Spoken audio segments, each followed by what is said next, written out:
looking out a dirty old window. Outside, the cars in the city go rushing by. I sit here alone and I wonder why. Friday night and everyone's moving. I can feel the heat, but it's soothing, heading down. I search for the beating. It's down the young without going. Down the young without going. We're the kids in America. We're the kids in America. Everybody. So, okay, you're probably going, is this like an Oxema commercial or what? But seriously, I actually have a way normal life for a teenage girl. I mean, I get up, I brush my teeth, and I pick out my school clothes. They do it over there, but we don't do it here. Fashion, fashion, turn to left. Fashion, turn to right. Fashion, we are the Goon Squad and we're coming to town. Beep beep, beep beep.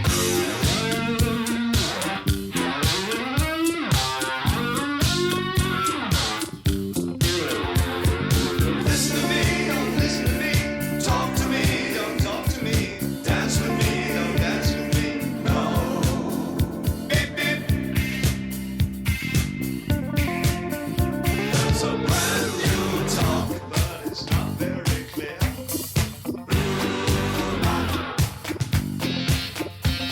That people from good homes start talking this year.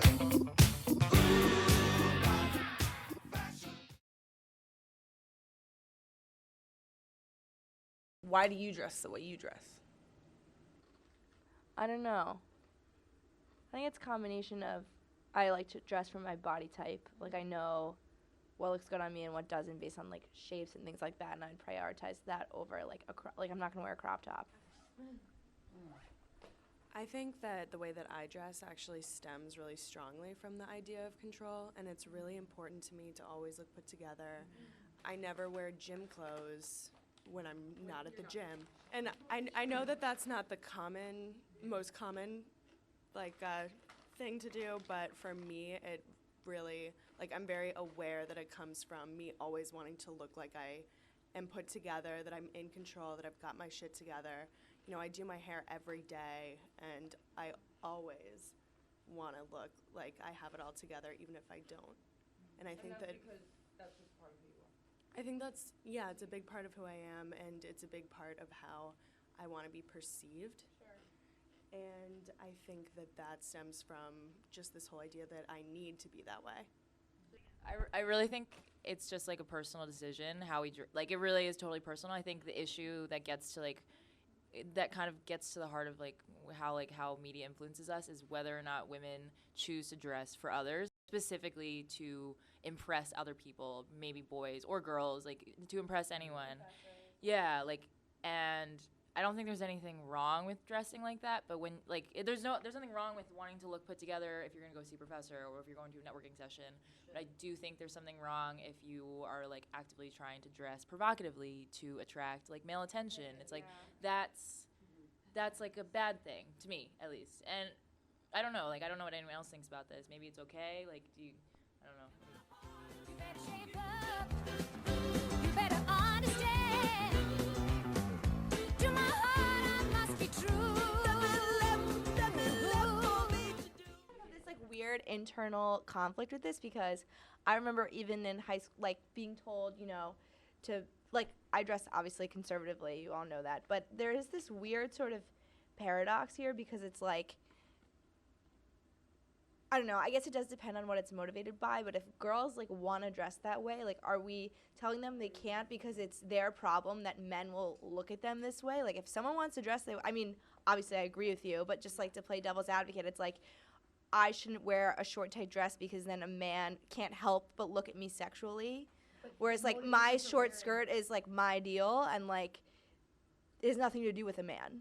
I think what Haley's talking about slut shaming is like it like kind of ties into this because I think a lot of the negative connotations with dressing scandalously is like, oh, like you're trying to attract male attention, like you're such a slut, blah blah blah. Is that our fault that we're perceived as a slut because we wear slutty clothing, or is that the media's fault for shaming sluts? Listen, I'm not the one that you have to answer to for your depraved behavior. There's a higher power that will judge you for your indecency. I think what Serena said is really important, like the motivation behind it. But my question is like, okay, so what if the person who is like the least likely to be the slut, like based on our common definition, wears like the most tight dress of all?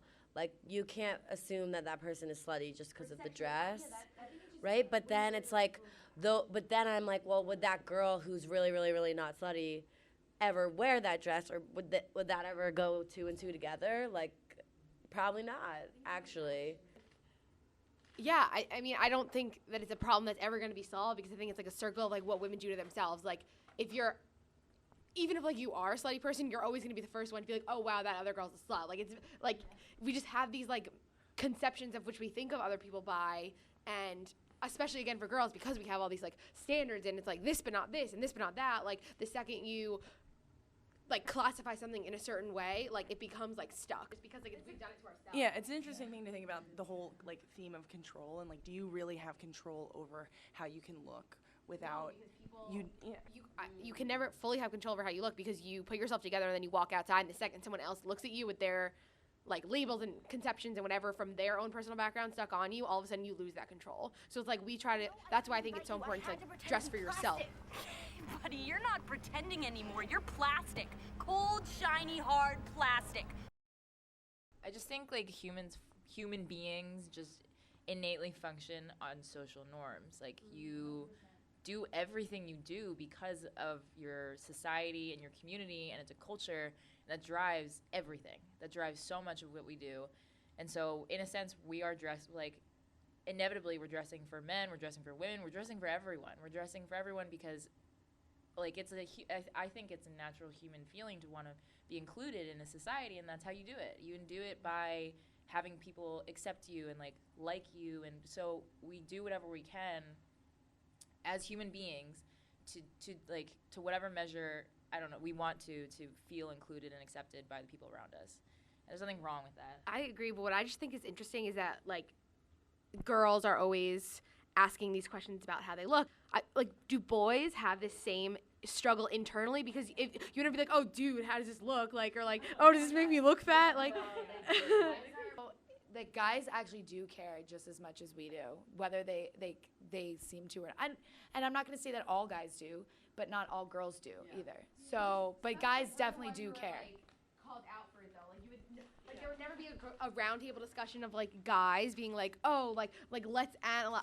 I don't know. It's just like girls are just always held to such higher standards, and that, I don't know, back to this whole issue of control, like that's all a part of it, because like we're constantly, it's always a discussion, like nothing's ever easy, and it's always a challenge. Like guys can do like what they want. Like if they want to ask for advice, they ask for advice. If they don't, they don't, and it's just like so frustrating. I actually disagree a little bit, because I don't think guys could ever or would ever vent about how they're self-conscious about their chest hair, because they're guys and they're not supposed to care. But they do care, and they know if they're shorter than average or whatever, and I think that they're not supposed to be self-conscious about that. They're supposed to be innately confident, and I think that their gender problem is that they can't really address those confidence issues that they have. Boys, I think, have a much harder time. Like, at least we can sit and have these roundtable discussions about all the things that we're feeling. You cared. I love you. I love you, man. I love you. I'm not even embarrassed to say it. I love you. I'm not embarrassed. Love you. I love you. It's like, why don't we say that every day? Why can't we say it more often? The conclusion I've come to is, while we do have as women have all of these things that we're working on, it's the best part about it is that we get to talk about it. But what frustrates me with like these kind of conversations is like the same thing, you know, over and over. Like this conversation is going to be going on generations ahead of us.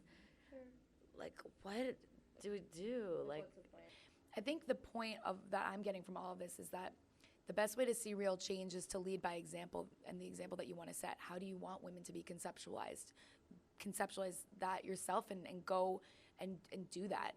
Yeah, and go forth, you know, and like that's why I think what's great about all of us is we have our convictions. We're all willing to sit here and say, I disagree, or like I agree. And that's what's great is that we value that in everyone.